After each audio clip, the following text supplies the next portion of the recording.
This is Bumping Into, where we have interesting conversations with people from all walks of life.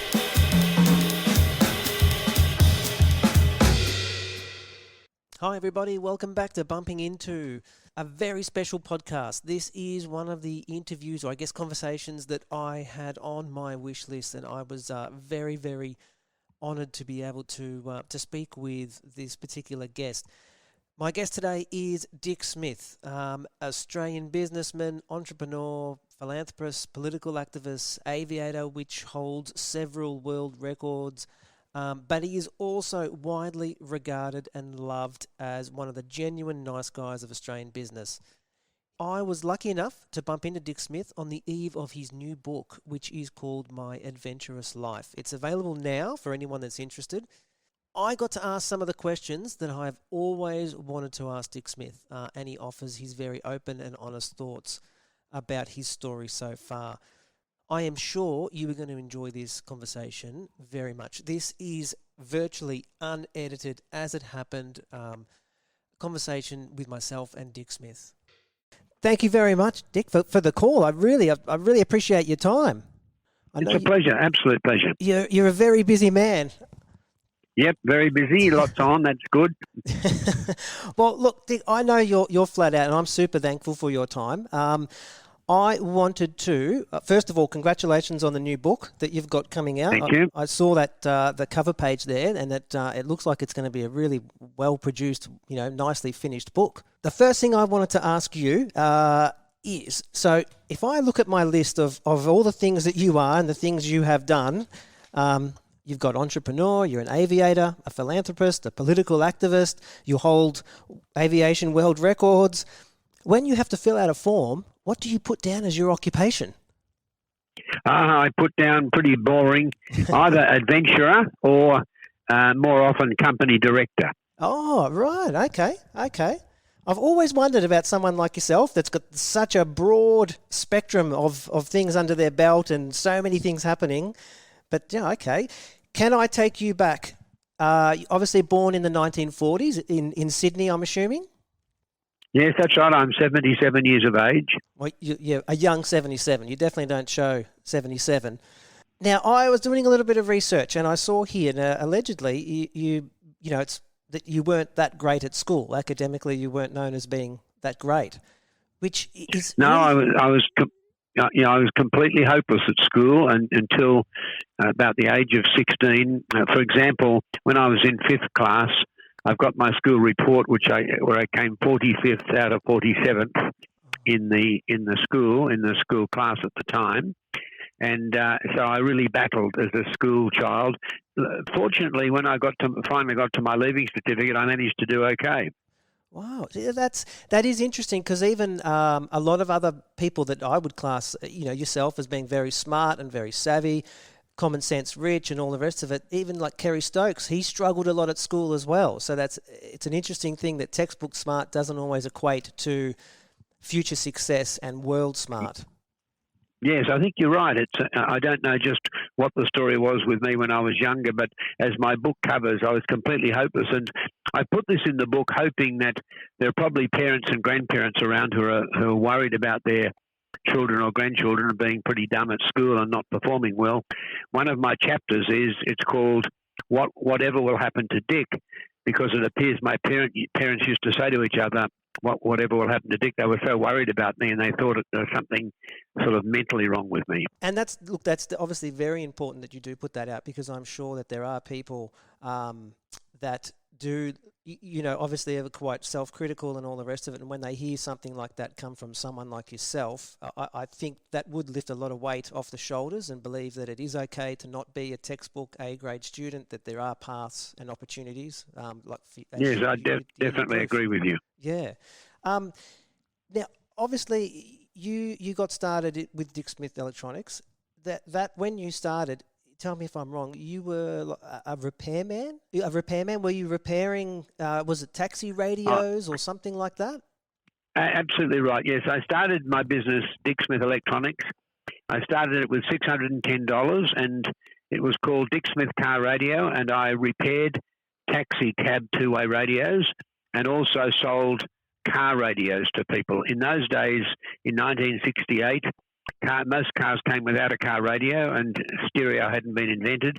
So that's where I made my money, installing car radios and two-way radios. And then from there, you turned that into obviously the retail giant, I guess, that it became. Yes, look, it's interesting. That's a major part of my life, which I cover in the book, how one day I went to buy some electronic components to fix the car radios, and the company, it was in Clarence Street in the city, called George Brown, and the service was just so bad that I thought, look, I should start selling components, and that got me into the Dick Smith Electronics components business, and I was able to do really well out of it. And from obviously at that point, it was a small business, and I know something that as a small business owner, you there's a lot of pressure that you never turn off. It's always you. It's your name on the door. It's your responsibility. Can you pinpoint in that time when you decided, okay, let's turn this into a retail shop, let's go outwards? Is there a defining moment when you thought to yourself, wow, okay, I've made it, or I'm comfortable, I'm not going week to week or day by day, we now got a little bit of a buffer in the bank, all of a sudden my lifestyle's changed and there's now a progression that's, you're not treading water as a lot of small businesses can do for a long time before anything happens. Is there that defining moment? Yes, there certainly was, and that was, I started selling the two-way radios and installing them and servicing car radios, and did moderately well. Then when I started selling the electronic components, it never did very well, and after about 4 months, one of my managers suddenly resigned, and a few weeks later we found that $18,000 of stock was missing. And so I thought, I was completely shocked, and my accountant advised me to close the business down. He actually said, liquidate the business, and I didn't even know what it meant. And he said, well, you basically sell off the remaining stock and close it down. And I said, but what about the money I will owe? There'd be around about $50,000 owed. And he said, well, that's bad luck. It was a proprietary company. People gave you credit, and that was the risk they took. And he saw my shock, and so he said, well, the alternative is to install a receiver. A receiver is a firm of accountants who will run the business with you while you pay back the debts. And I said, that's what I'll do, and I'll put it down as an expensive lesson. I'll pay back the debts and then close it down and stick to the car radios. But the interesting thing was, in paying back the debts, I suddenly realized, wow, in selling off these electronic components, I started concentrating on hobbyists, and I bought out a really good Dick Smith Electronics hobbyist catalogue, and within about 6 months I realised this business is going to do really well. And then the following year I realised it was going to do incredibly well, and it was sort of saving this bankrupt business and turning it into something that I sold to Woolworths for over $20 million only 7 years after. Well, only 7 years? To go from $600 startup to $20 million in less than 10 years? That's exactly right. Wow, that's a massive achievement, and obviously a massive. You must have sort of stopped to reflect and go, what did just happen here? You could never have comprehended that was coming. You're exactly right. Look, most people think when they see so-called millionaires, they think, oh, they always want to become a millionaire. But my plan was to run my electronics business with 3 or 4 people working for me. I'd never envisaged or imagined anything bigger than that. But I was good at putting in systems and good at surrounding myself with capable people. I was good at asking advice and copying the success of others. These are my success points I've just pointed out. And the business started to do really well, and I became a multi-millionaire when I was still in my early 30s. So after, obviously, you sold it to Woolies, and then they ran it for quite a long time. It was still very successful as a major retailer for them for a very long time, and almost even gave the impression that it was still very much yourself there because of the branding, the name, the logos. It all still looked very much as a human, not a corporation, as a point of contact. And then obviously that changed, and it went to the whole Techspert generation, and then it got sold. Was it at all, I suppose, emotional, or did you have an attachment when it collapsed? No, not really. First of all, Woolworths ran it for 27 years after I sold it to them, and they turned it into $1 billion a year company and made a small fortune out of it. But they had to have perpetual growth. If you're a director of a public company, you're pushed by your shareholders to have eternal growth. Yeah. And when I sold Dick Smith Electronics to them, I had 36 shops, and I said there'd be potential to have about 100 shops. That's about the maximum potential for the number of electronic hobbyists we were selling to. But Woolworths opened 350 shops, and they started selling low-margin items like TV sets, and that's something we'd never done. And even then, they were still making money, but they couldn't get any more growth. So they sold it to a company called Anchorage Capital, and within 3 years it had gone broke, losing about $500 million. It was a terrible disappointment for me to see what happened. But I get lots of people who stop me in the street and they tell me how they learnt their electronics at Dick Smith Electronics, or they started their career there. So there are some good things about it. Oh, absolutely. I think there would be a whole generation of kids that used to love that section down the back that had all the kit forms, where you could buy all your componentry in a box and, make whatever device was the trending product at the time. I remember that as a kid myself, and that being a big deal. Yep. So, yeah, obviously it meant a lot to a lot of people. And it was just a shame the way that it all had to end. And there was never a thought of you buying it back when that came? No, I'd moved on. See, I then had another successful business, Australian Geographic, and then I was running Dick Smith Foods.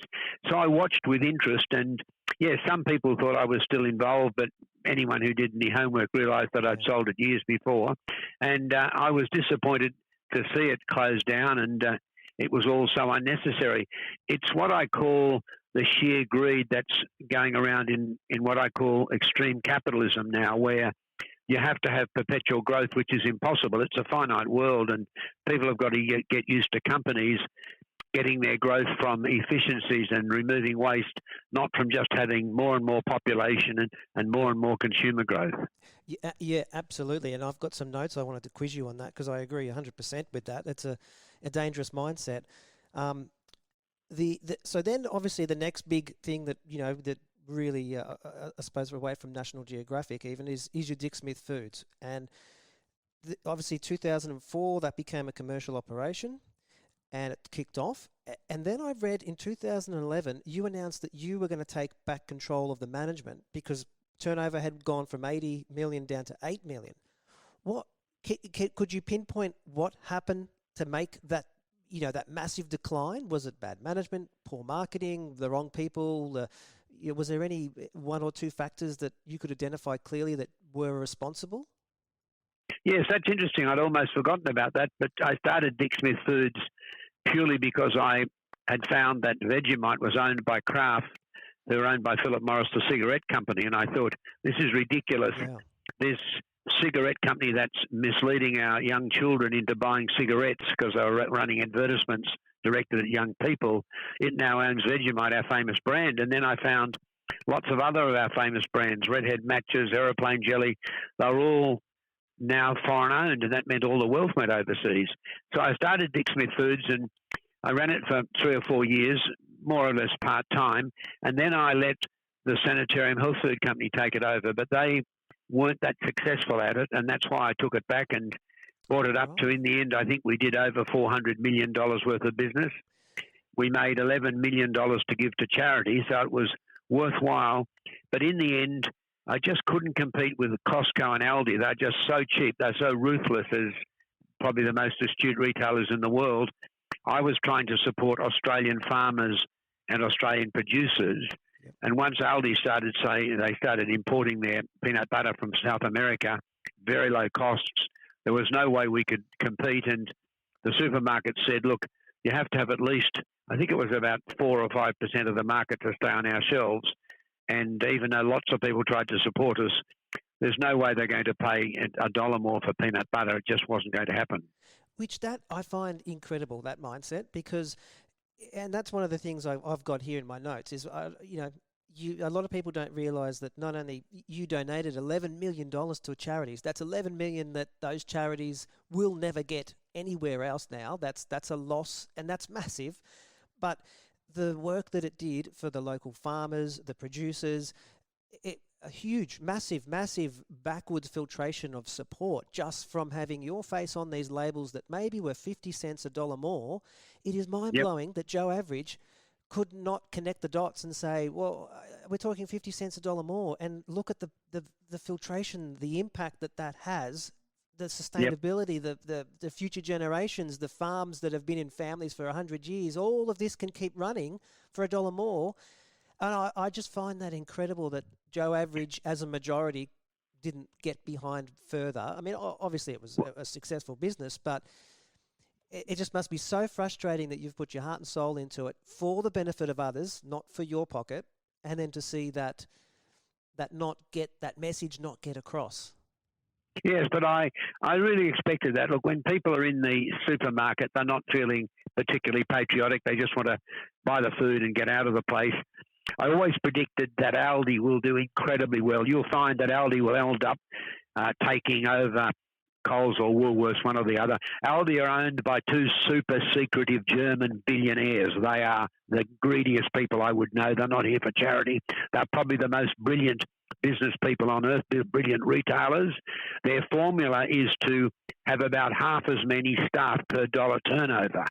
And that would mean that Coles and Woolworths would have to sack half their staff to compete, and no one wants to see that many people out of work. So I just see Aldi and then Costco, and no doubt Walmart will come here. They'll end up taking over, and we'll find the two wonderful, famous Australian companies, Woolworths and Coles, which share their wealth with thousands of Australian shareholders. My prediction is they'll eventually go. Yeah, and that's not going to be good for anybody. As much as they're big, massive companies, and it's nice to support your IGAs and all the rest of it, you still don't want to see that transition occur on that level for that model. That's right. Looking back at the Dick Smith collapse, where you closed it a few years ago, you looking back with retrospect in mind, was there any alternative, anything that you could have done different, would have done different to have kept it going, or it just simply, even with retrospect in mind, that's it? It was what we did is what we did. No, we could have just easily made it a food brand, and then got the food from the cheapest place in the world, like the others do, and we could have made an absolute fortune. Yep. It would have made, I could say, it would turn into $1 billion a year company because the brand was good. And if I'd just bought my peanut butter from South America and produced everything else wherever I could, anywhere around the world, it would have made an absolute fortune. But that wasn't what it was about. I wanted to support Australian farmers and Australian producers, and that's very difficult because we share the wealth better here. We have quite high wages, and I like that, but that means it's very hard to compete, especially when someone is just searching the world and getting the cheapest product. Yeah, absolutely. And tell me if this is just an idea that had popped in my head when I was doing some low-level research. Was there ever the idea of keeping that brand running as some sort of collab or an association that products could use if they met your criteria, X amount of Australian ingredients, X amount of employees, X amount of this, that there was that thing of saying, you can put my face on your product, and it means that, you are continuing what I stood for, but I'm not running it. Was there ever that as an option that came out as in supporting these local farmers? Yes, I certainly support of that, but we ended up in the end thinking that it wouldn't be viable, that lots of people would jump at that idea, but then we'd send them into bankruptcy, because if you can't get that percentage of sales up on the supermarket shelves, you drop from the shelves. And I didn't want to lead Aussie companies down a road where they got the whole product going, they put all the work in it, they put the Dick Smith brand on it, and I would have done it for nothing. I would have said, as long as you meet the criteria of Australian ownership and Australian-made product. But I think what would have happened is they wouldn't be able to get the sales in the supermarkets because the prices can never be that cheap. If you employ Australians and you produce in Australia and you grow it here in Australia, it will naturally always be more expensive. And so I didn't want to see me putting companies into bankruptcy, and so that was the reason we did go ahead with that idea. Yeah, yep.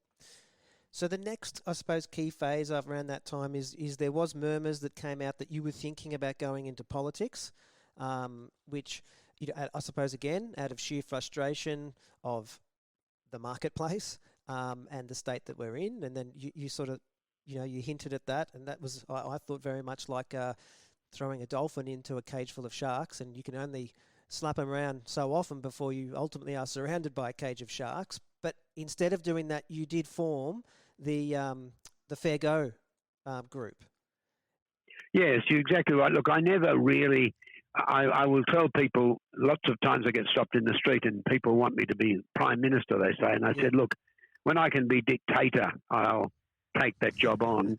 But I've run 3 businesses where I have been the dictator and been able to surround myself with capable people but still make those tough and quick decisions. And that's where it's virtually impossible in politics. I had 2 stints as chairman of the Civil Aviation Authority in Canberra, and I realised how incredibly difficult the political life is. And so that's why I didn't go ahead with anything in politics. I do have the Dick Smith Fair Go group, and that was to try and share the wealth a bit better. I don't know if you know, but we have something like 5 million Australians who live pay packet to pay packet. They have no savings at all. Yeah. But then we have 1% of Australians are so wealthy they have the same wealth as the bottom 40%. And we have 100 billionaires in Australia, and only 15% of them are known as philanthropists. They're so selfish they don't even donate any money to anyone. Yeah, it's bad statistics when you break it down like that, because obviously that Fair Go group was a group that you tried to influence the big parties to look at what I would say is common sense policies that reflect the majority of the population. Yep. And is that still? Are you still pushing that? Is that still an active thing that you're working on? Well, not as much. I'm trying to, and part of Fair Go, and you alluded to it at the start of our conversation, is the fact that the political parties always talk of endless growth. They only use the word growth. They say we must have growth, but they mean endless growth, which is impossible. And that's one of the problems. In fact, just yesterday in the Financial Review, they announced they want to go up to 2 million. Wait for it, 2 million immigration over 4 years, and that's 500,000 a year. If that continues, it will take us to 100 million in our population in about 30 years, and that's not a sensible number. Part of my Dick Smith Fair Go campaign was that we have to live in balance. I'm very pro-immigration. I think it's what's made Australia fantastic, but at a long-term average of about 70,000 a year. Now, if we did that, 70,000 a year, with our birth rate, we'll end up stabilising our population just under 30 million. And that means most people could be well off. If you go to 100 million, it'll mean there'll be a tremendous amount of people who will be extremely poor. And that's not a good idea. No. And I think it would transform our suburbs and city spaces where we can't sustain that because everyone wants to live along the coastline. They're going to become awfully jammed, and our roads are already busy enough. Our schools are already, looking, they can't expand anymore. Hospitals are full. People can't get houses to rent. So, and I know they say, but if you bring in more, we'll make more. Well, it's a bit like the family budget. How about you sort out what you've got before you keep spending more, and then we look at it. Not don't re-engineer it the other way around. So, yeah, I totally agree. You're absolutely right. And look, many people can only afford to live like termites in one of these high-rise. We no longer have the ability of kids to be free-range kids. When I was young, my mum and dad bought a block of land and built a house on it. Dad was just a salesman, and it had a backyard and lots of bush all around. Now that's changing. I fly my helicopter regularly over Western Sydney, and it's gone from lovely houses with backyards and places where kids could play to these high-rise buildings everywhere. And we saw with the coronavirus how the coronavirus will go through high-rise really quickly. Oh, yeah. And we have a situation now, we're told that every generation should be better off than the generation before, which sounds logical. But now young couples can't buy a house with a backyard. They have to go and buy a unit if they're lucky, even if they can afford to do that. Yeah, you're absolutely right. And you become a slave to your mortgage if you can get into the market because the ratios of earnings to debt repayments aren't what they once were even 10 years ago. It's just spiraling. So it's... Yep. Yeah, I absolutely agree with that. So, I mean, I looked at all of the policies that, the ideas that you had suggested, and really it's the foundations of common sense, but obviously it's... when governments tend to govern for themselves, not for the people. So, Yes. Well, look, I think if people read my book, which that comes out in November, they'll see my views on these things, and a lot of people, I think, will agree with me, and maybe there'll be some political pressure. It would be just great if one party came up with a population plan. At the moment, there's absolutely no plan at all, and that just means endless growth. And you commented about trying to get around on the roads at the moment. It's impossible. Well, imagine when we go to 100 million, it will be just totally madness, and most people will be, the billionaires will be even wealthier, but they've got enough already. But typical Australians will be worse off. Yeah, no, you're absolutely right.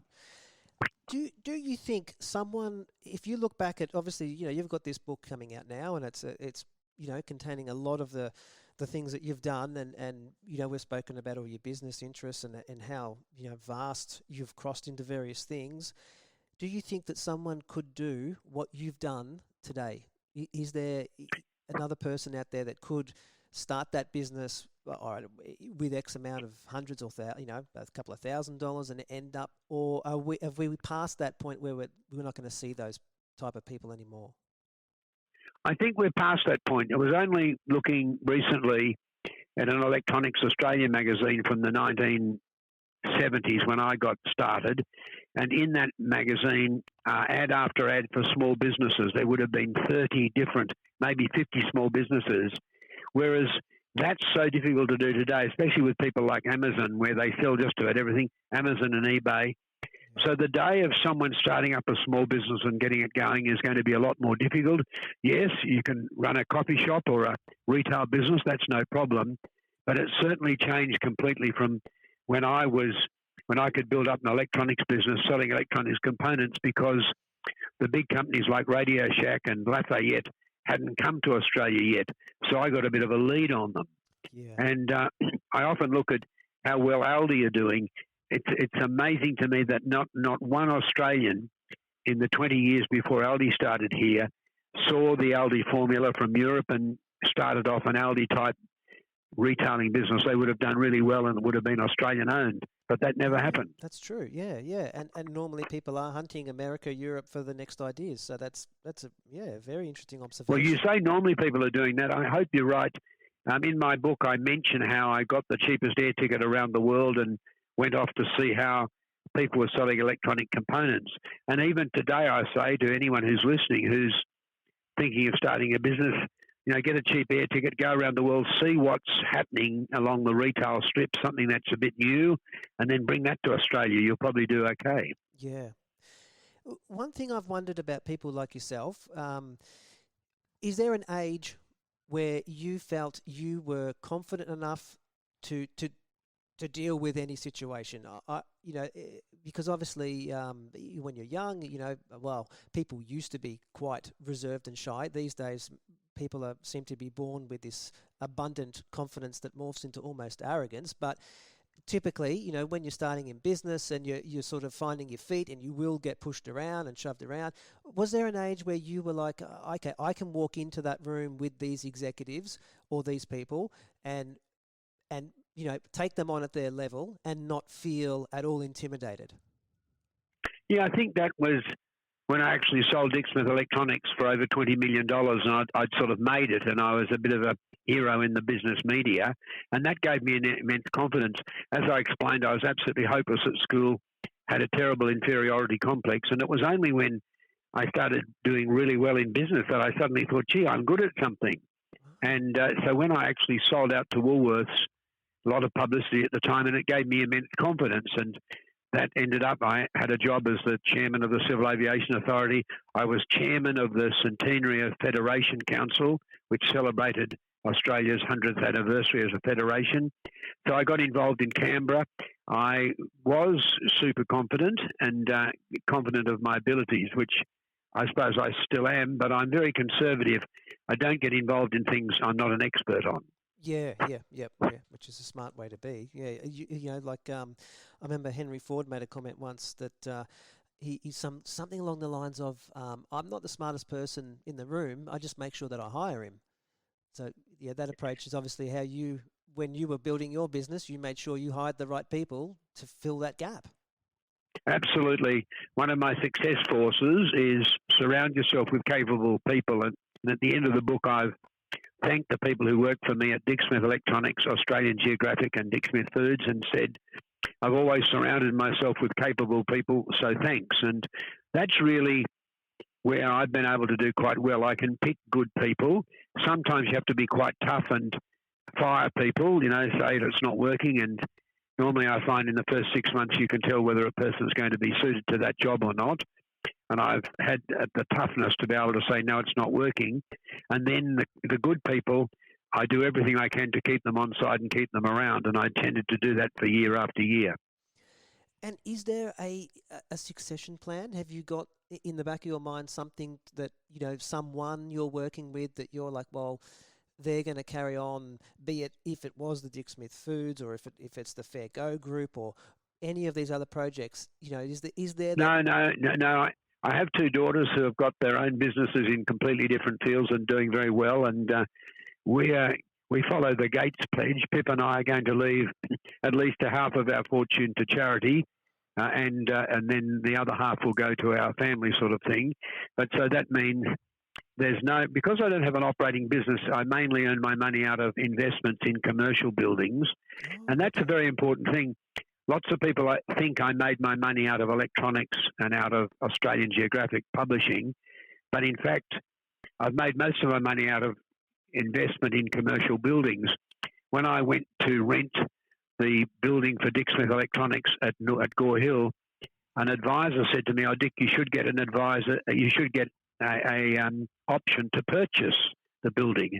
And I thought, that's ridiculous, but I took his advice. And from then on, whenever I could, I'd take out an option to purchase the buildings that we were renting. And I ended up buying lots of them, and that gave me a good commercial property portfolio. And of course, anyone buying into commercial property over the last 40 or 50 years can not have done anything other than very well. Yeah, yep. And what is interesting is, because I watch that market closely, and at the moment, you look at it and you go, how, a little tilt slab 100 square metre factory, they're asking $600,000 for, and the rent might only be $300 a week. And you sort of go, well, once again, we've swung out of, by the time you factor in repayments, rates, rent return at the current market versus the purchase price, that's another avenue that is extremely hard now for someone to jump in and make money from, as it was 40 years ago. Oh, no, you're absolutely right. It's a lot tougher today, and I'm glad. In my book, I mentioned how I won the lottery of life by being born in Australia in the 40s, and I've managed to benefit from the growth, which now I say is impossible to continue with. It would be easier for me to say nothing, but I do say that the type of growth that I've benefited from can't go on forever, because you just can't have more and more people forever. I think 30 million would be a pretty good number for this country. To go to 100 million, it's an arid country. I think we'd be making huge mistakes and end up with lots of poor people. Yeah. No, I agree. Is there anything in the pipeline next that you're working on that you can share, or is there no new projects? No, not at the moment. I'm enjoying my sort of retirement. I run my own business affairs, and I'm still very interested in trying to communicate politically that we have to live in balance, and to try and get one of the political parties to come up with a population plan. I spend quite a lot of my time on that. I've spent a lot of time writing this book, and I'm glad that I've done that now, because people will see that you can start a business with not much money and do quite well in Australia. It is still possible. It's harder, but it's still possible. Well, look, I know you won an Order of Australia, which I guess is the country's way of, I suppose, saying thank you and acknowledging all the great things that you have done. But you have done a lot, and you do care a lot, and you care genuinely for others, not for your own pockets, which is a rare find. So I wanted to thank you for everything you've contributed and everything that you've built and done and said and fought for. Because it is important, and there's few people like yourself doing it, so it doesn't go unnoticed by people, and it's certainly, your efforts have been appreciated, and I hope that your legacy lives on. I mean, we in Australia, I think, don't value our heroes even in music or in the arts like they do in other countries. We don't place the the easy beats aren't looked at like the Who or the Rolling Stones, and I think we should be doing more of that. So for yourself, I place you up on that, that title there, that you should forever be looked after as one of the caring fathers of Australia through the golden boom time. Well, thank you very much. And my philanthropy has always been for selfish reasons, and that is it makes me feel good. And I've always thought I learned through the Scouts to help other people at all time, and that's been something that I've got immense satisfaction out of doing.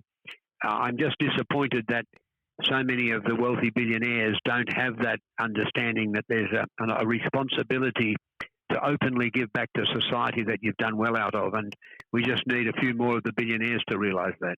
Yeah, we certainly do. We most definitely do. One other thing I wanted to just quiz you on that I thought of, I saw an interview you did a few years ago on 1+1, and pull me up if any of this is going off memory, and I only caught that interview by chance. You mentioned when you were starting Dick Smith how you spoke to, I think it might have been your accountant, and you said to him, I don't understand. We've got all these shops, we've got all these staff, but I don't have any money in my bank. And tell me if this is wrong. Your accountant said something along the lines to you. He said, no, you don't understand. We now own our stock. We've paid our taxes. We've done this. We've done that.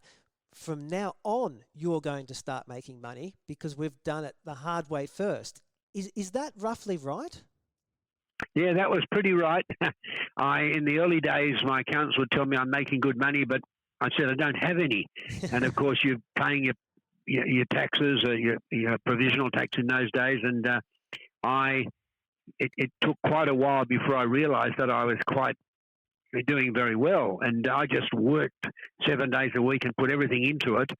And I think in the first year, or might have been the second year of Dick Smith Electronics, when it was still a small car radio and two-way radio repair business, my accountant said, you've made more money than the Prime Minister of Australia does.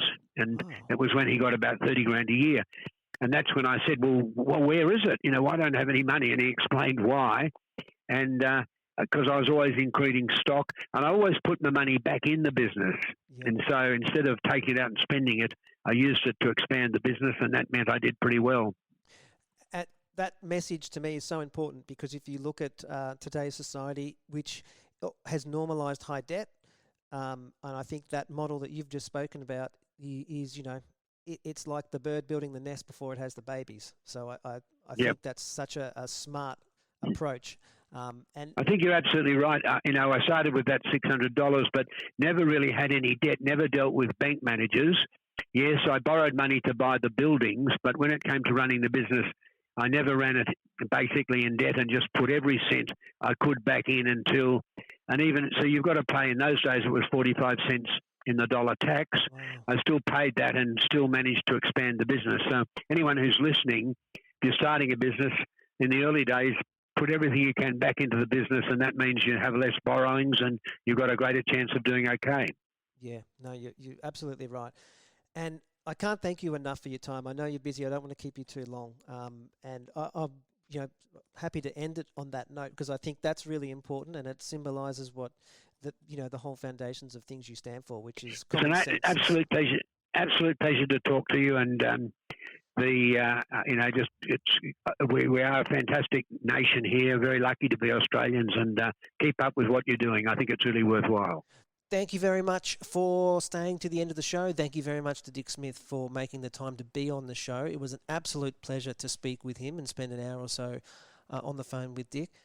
I'd also like to pay a particular thanks to his assistant who managed to find the time in Dick Smith's schedule to fit this thing in, and we had to go back and forth and bounce a few things around. So I'm very appreciative of her time to do that and to make it all come together. As mentioned, Dick does have a new book out. If you are interested in any more about his life, you will certainly enjoy the book called My Adventurous Life, which is available now. If you do think someone would enjoy the show, please feel free to share it. Use the share button any of the podcast players that we're on. It is much appreciated. It is the only way that the show will grow its audience. So I am working on a couple of other really exciting conversations that are coming up as well, and true to the format, crossing into a whole wide spectrum of different areas each unrelated to the other. So I hope to have a couple of more episodes to you in the next few weeks. Once again, thank you very much for sticking to the end of the show, and I look forward to bringing you another episode very soon.